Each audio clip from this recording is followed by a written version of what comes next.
Ya estamos con Federico Quevedo y es un placer para mí porque, vamos, hoy debuta en el programa que modero las Ondas aquí en Empresa Digital. Federico es periodista, es conductor de El Balance en Capital Radio. Federico, un placer, ¿cómo estás? Hola Hugo, ¿qué tal? Encantado de saludarte.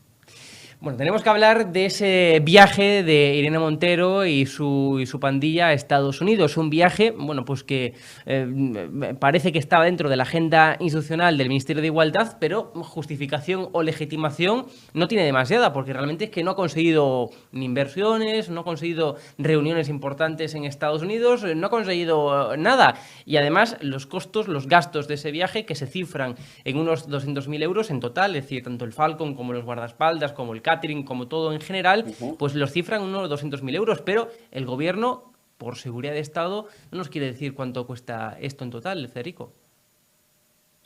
A ver, aquí hay varias cosas que creo que es importante señalar. Lo primero es que efectivamente el viaje se ha producido y el tipo de reuniones que han mantenido la ministra y sus acompañantes en el viaje eh, son más reuniones de partido que de gobierno. Uh Es decir, -huh. yo entiendo que como dirigente de Unidas Podemos, pues ella haya viajado a Estados Unidos, haya tenido estos encuentros con organizaciones feministas en Estados Unidos, que, oye, lo respeto absolutamente, pero creo que eso cabría englobarlo en el ámbito del trabajo o de la ocupación como partido político y no como gobierno, porque efectivamente no son entrevistas o no son reuniones que luego se hayan podido traducir en algún tipo de marco de colaboración o de cooperación o de trabajo conjunto Uh entre el -huh. gobierno de España y el gobierno o estas instituciones en Estados Unidos. Luego, por lo tanto, lo primero que habría que hacer es englobarlo en un viaje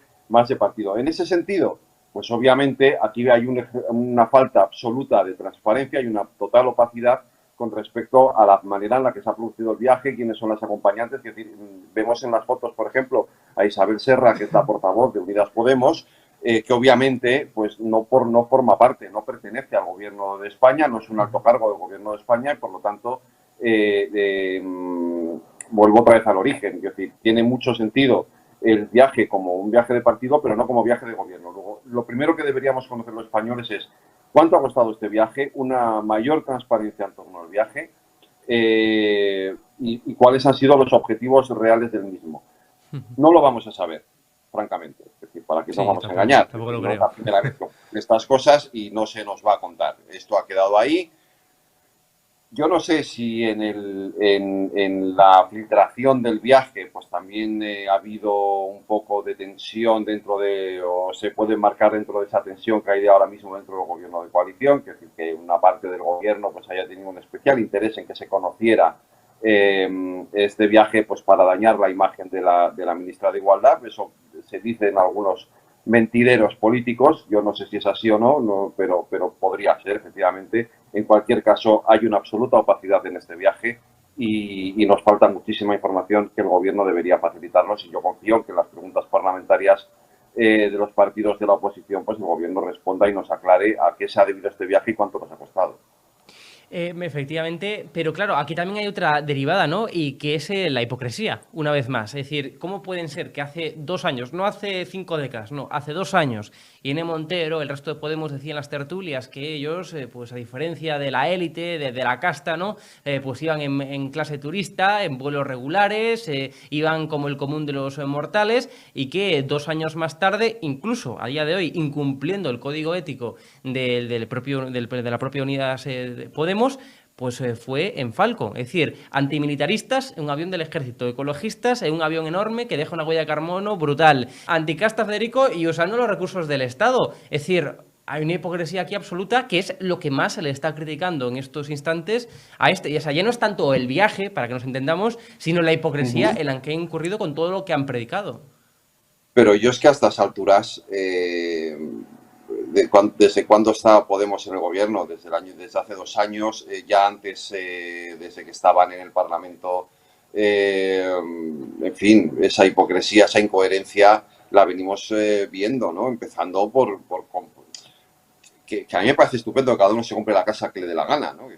Pero desde el minuto uno en el que Pablo Iglesias y Irene Montero se trasladan a vivir pues en fin, al ese chalet enorme en Galapagar, pues que recordaréis y recordarán nuestros espectadores que tuvieron incluso que hacer un paripé de consulta a las bases de su partido sobre si se podían o no, en fin, esto es patético, ¿no? Es decir, si se podían ir o no a vivir a ese chalet, pues evidentemente hay una incoherencia.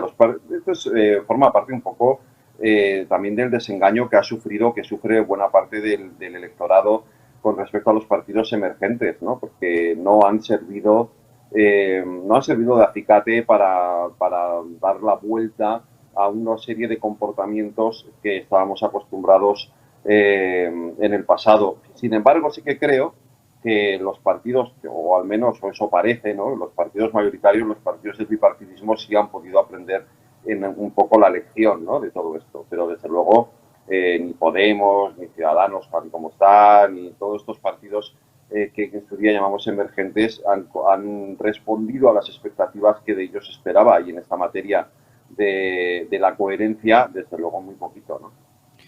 Bueno, veremos a ver en qué acaba todo esto, pero también la otra gran incógnita, Federico, es si va a haber o no elecciones anticipadas. O sea, que Pedro Sánchez es una persona que le encanta el poder, que le encanta mantenerse en Moncloa, es evidente, pero claro, tampoco es tonto. O sea, en términos de marketing político, él y sus 383 asesores que tiene él personalmente, pues seguramente que ya le habrán dicho que cuanto más se alargue la convocatoria electoral, más votos va a perder. Cuanto más se alargue esa agonía de la economía, ¿no? De esa inflación desbocada, ese desempleo absoluto, el país que más empleo tiene de la Unión Europea, y tantas otras inclemencias económicas que parece el gobierno no finiquitar, pues cuanto más alargue eso, más votos va a perder, tal y como demuestran las encuestas, de forma tendencial. Bueno, ya sabes lo que opina Pedro Sánchez de las encuestas. Las que no le favorecen, pues forman parte de los poderes oscuros o poderes ocultos.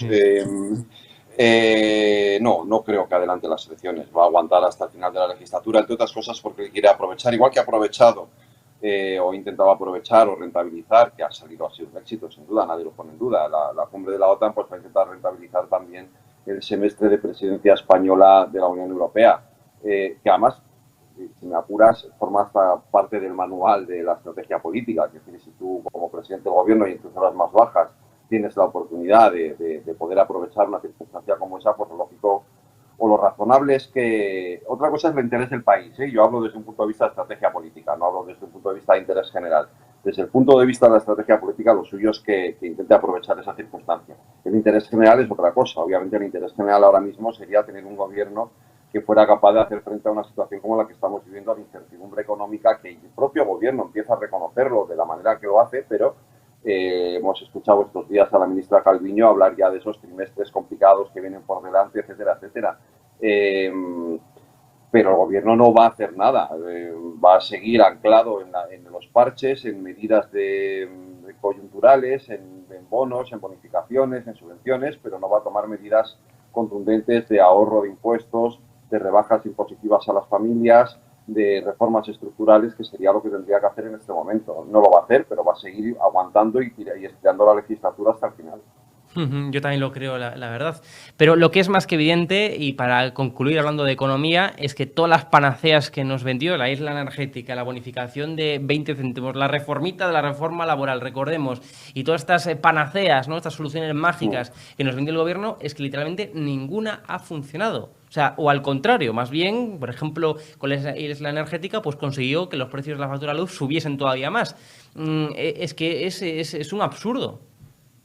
Y si hablas con ellos en off the record, te reconocen que no van a funcionar, que sí, que a lo mejor efectivamente la sección ibérica consigue rebajar algo, un poco, la factura de la luz en el mes de julio, eso está diciendo Teresa Rivera, pues, pero no va a ser nada que realmente sirva para que los bolsillos de los ciudadanos digan, hombre, menos mal, el gobierno ha hecho algo que sirve para mejorar mi economía familiar. No, de hecho, la expectativa para los próximos trimestres y sobre todo después del verano es que los precios de la energía van a seguir subiendo. Espérate que en el mes de agosto no se nos ponga el litro de la gasolina o del gasóleo en el entorno de los 3 euros, que a ver quién lo soporta.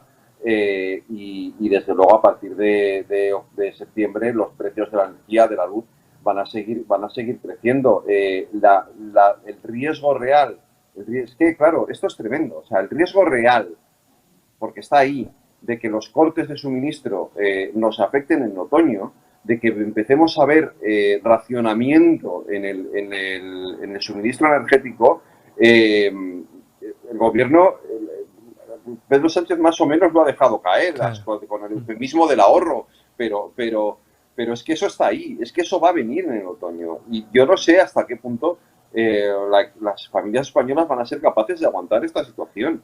Que el gobierno va a estirar la legislatura, por supuesto, pero ya veremos luego realmente hasta qué extremo puede alargarla. Dentro de menos de un año hay elecciones municipales y autonómicas, ya veremos lo que pasa en esas elecciones. Federico Quevedo, un placer enorme. Te escuchamos en el balance de Capital Radio. Un placer, gracias. A ti, Hugo, un abrazo fuerte.